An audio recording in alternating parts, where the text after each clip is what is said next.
এই দেখ টুকুর মন খারাপ, চল গিয়ে দেখি। চলো। কি হয়েছে টুকু? শুনতে চাও?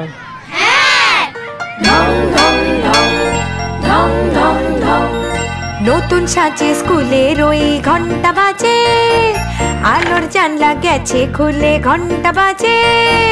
ঢং ঢং ঢং ঢং ঢং ঢং, লেখাপড়া ছাড়া আর অন্য যে পথ নাই। নিয়ম কানুন মেনে প্রতিদিন স্কুলে আসা চাই, ও বন্ধু স্কুলে আসা চাই। ঢং ঢং ঢং ঢং ঢং ঢং। তোমরা কি জানো নিয়মগুলো কি? হ্যাঁ, সুস্থ থাকতে নিয়ম মানবো এবার, সাবান পানি দিয়ে হাত ধোবো বারবার। ঢং ঢং ঢং মাস্ক পরে থাকবো, যাব না তো ভুলে। ঢং ঢং ঢং। অসুস্থ বোধ হলে শিক্ষককে জানাবো সকলে। এছাড়াও নিরাপদ দূরত্ব বজায় রাখতে হবে।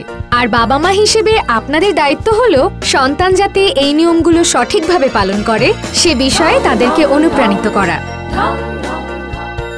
লেখাপড়ায় পারে জীবনটাকে সুন্দর আগামীর দিকে নিয়ে যেতে, তাই নিয়মিত স্কুলে আসতে হবে এবং স্বাস্থ্য সুরক্ষা বিধিগুলো মেনে শেখা চালিয়ে যেতে হবে।